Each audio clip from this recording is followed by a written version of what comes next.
If you were born with Mercury conjunct Saturn or Mercury in aspect to Saturn in your natal chart, you're blessed with deep thought, shrewd, calculating, and business-oriented mind. However, you may struggle with depression, gloominess, nervousness, and rigidity of viewpoint. Today we're going to talk about the good, the bad, and the ugly of Mercury aspecting Saturn, as well as ways of integrating it.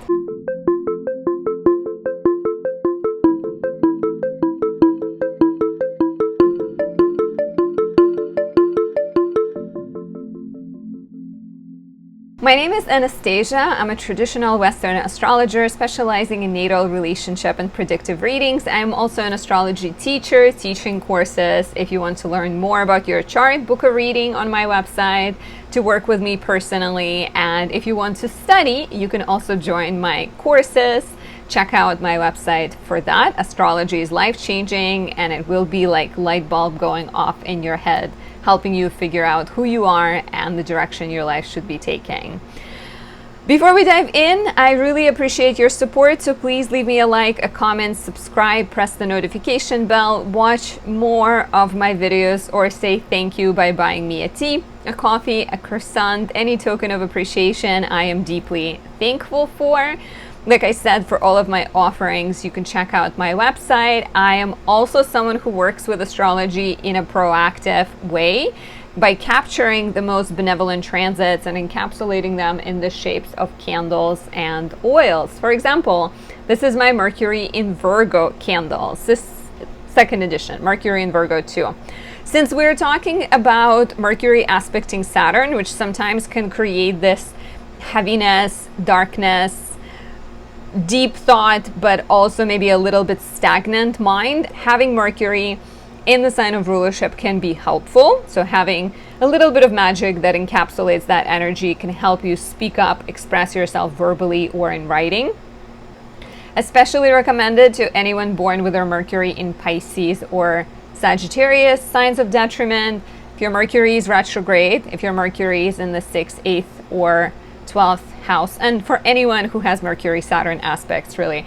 I use this candle all the time when it's retrograde time and even beyond that. So today we're talking about Saturn and Mercury together. Mercury is the closest planet to the Sun. It is classically known for moving around really fast. By the time the Earth circles the Sun once, Mercury has already done it 3 times. That's why we get Mercury retrogrades, right? It is the planet that is considered to be the messenger of the Sun because of the proximity, so it's often known for delivering messages, and that is why it's the planet of communication, commuting, business dealings, technology. It's the planet of insight and innovation. While Saturn, being the last visible planet, has the quality of the guardian of the borders, right? Death energy. It is very serious, responsible energy. It's realistic, pragmatic planet, right? So in a lot of ways, just to mention, the book I'm using for this video is Liz Green's Saturn and You Look at an Old Devil. I've been reading it and making videos about every single chapter. This is how far along I am. So probably like about 2/3 of the way through, so expect more videos on Liz Green's book, but it's really fascinating and it's really deep and very well researched and put together, so highly recommend this book. But over there, Liz Green kind of talks about Mercury and Saturn as traditionally being known as a pretty good pairing, right? If Mercury is the planet of the intellect, Saturn gives it pragmatic, realistic weight. That's why people with this placement can often have depth of thought, very calculating and thorough mind. They can be really good in business. They can actually be really good in politics because they know that every word has weight. And if this is you, and as you're listening, if you have anything to share, please do. I would really appreciate that. But then because Saturn can darken the thought, there could also be that sort of tendency to negative thinking, anxiety, to maybe being stuck in certain viewpoints, and sometimes this even shows up in like speech impediment or hearing issues, especially when the aspects are hard. So if it's Saturn if it's Mercury-Saturn conjunction, Mercury-Saturn opposition, Mercury-Saturn square. And it's, a lot of it is internalized, like a lot of it is in your head, right? It's like fears and self-doubt that then manifests as speech impediment, because it's been seen that a lot of times with the use of hypnotherapy, these problems, these difficulties can actually go away. Sometimes you may be considered as, or there might be the sense to sort of seem dull or too pragmatic, too realistic, right? And then other people assume that that's a sign of sort of dullness or a lack of intelligence. But of course, a lot of the time, Saturn just masks the depth of thought that the person possesses. Usually this energy shows up the strongest if one of the planets is at an angle. So if you have Mercury in the first house, Mercury or Saturn for that matter, in the first, fourth, 10th, or 7th, or if one of them is really close to an angle. So if one of them is conjunct midheaven or IC/DC ascendant. So, you know, that there is this thinking that this is not a difficult aspect to deal with, but I think it could be because of this whole like restriction and inner self-doubt that it can create. A lot of times when you're thinking about it, you may consider this aspect as like something that pushes an individual to develop reason and reasoning abilities. And what's interesting, and Liz Green again talks a lot about it, is like a lot of times what people consider their ideas are actually opinions of other people, because we are all products of society, and so we end up absorbing the ideas of people around us, our parents. We're influenced by everyone, and so oftentimes who we are is this beautiful amalgamation of all the other people. And sometimes people don't take a moment to ask whether this opinion or thought or idea or belief is authentic to them. They just sort of absorb it. So that's where Mercury-Saturn aspects and people with those aspects, you guys, can really shine. I mean, I have Mercury sextiling Saturn, so I also have a Mercury-Saturn aspect. Saturn is like intertwined with every single planet in my chart, so that's probably why I decided to dive into Saturn more deeply. So even though this aspect may feel less emotionally frustrating as, for example, Moon Saturn or Venus or even Mars Saturn, it still creates this sort of intellectual frustration, right? So yeah, so again, sort of the person can show up as more rigid in their thought, or sort of methodical, slow perfectionist at first, but in reality that will hide fear and inhibition. The other manifestation of Mercury-Saturn aspects, and that might show up when the person is younger or even later in life if they're less aware of this energy, is being somebody who lies a lot, right? Somebody who embellishes the truth. And again, this is going to be sort of Saturnian sensitivity that gets masked by sort of like lies. Mercury is a very important planet. Like I said, it is connected to the communication, to speech, to verbalizing our ideas. No matter how creative or talented we are, everything starts in the mind. You sort of have to have an idea first before you take the idea into the outside world. And you know, Mercury very much represents how you are able to communicate your personality into the world, as well as how you're able to absorb what other people and assimilate the data that's coming from the other people, how well you're able to process it. So the person cannot make sense you cannot make sense of your experiences or who you are unless you develop some kind of faculty of like reasoning and discrimination. So so Mercury very much represents that ability to like sort through the data and not just absorb it, and that's where like the power of reasoning comes in. So So what happens when you have Mercury-Saturn, other than, deep thinking, gloominess, negativity, dullness at times, or being a liar, or like choosing to lie?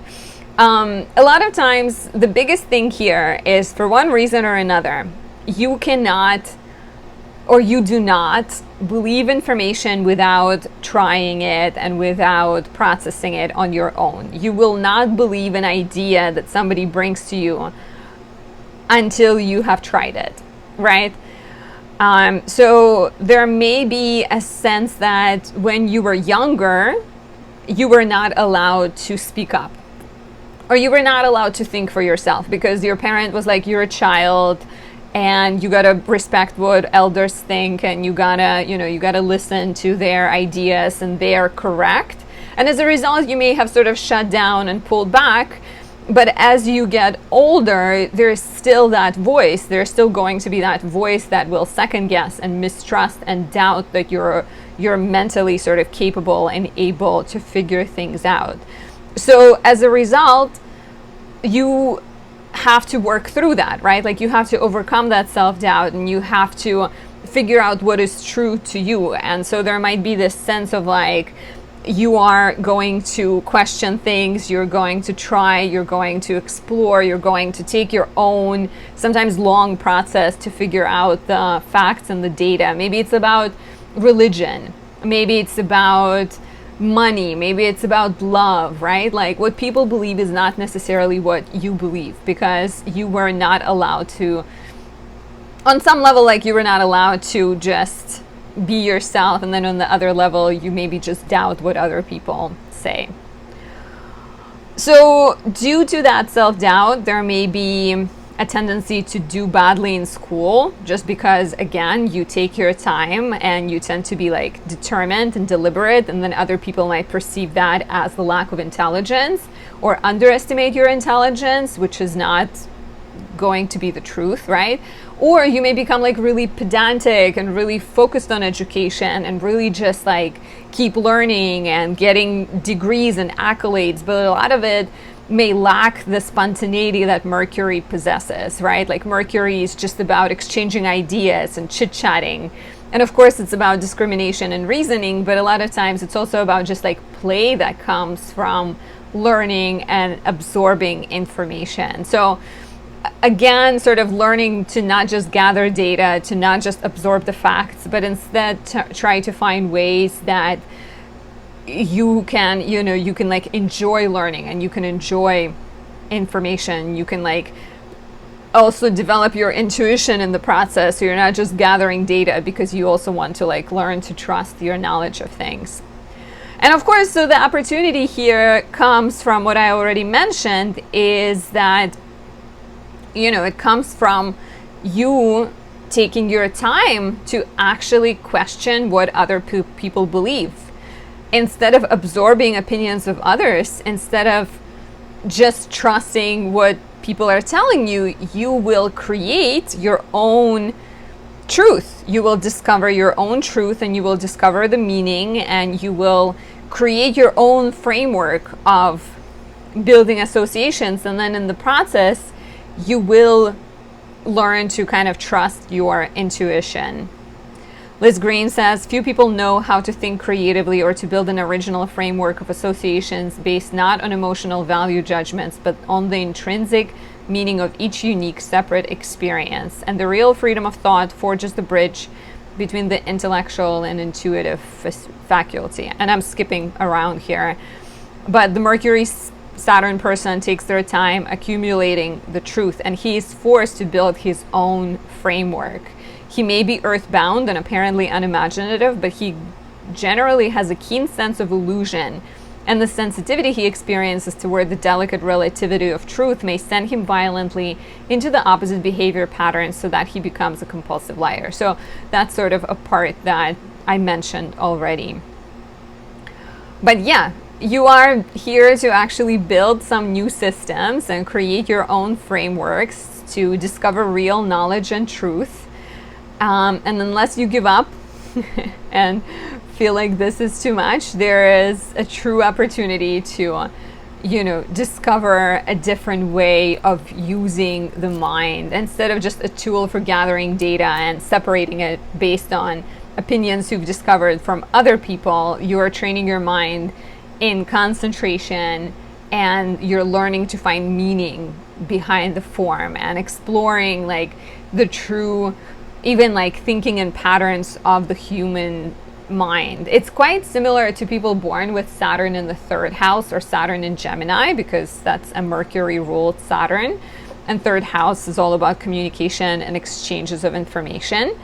So sometimes through loneliness, through rejection, you feel this push to, like, you are on one hand you're gifted with time to figure out the truth, and then on the other hand, in order to overcome it, you are more driven to discover the truth. So in a way, your mind becomes way more objective than those of people without aspects between Saturn and Mercury. And instead of just taking things at face value, you're able to understand, discuss, and make sense.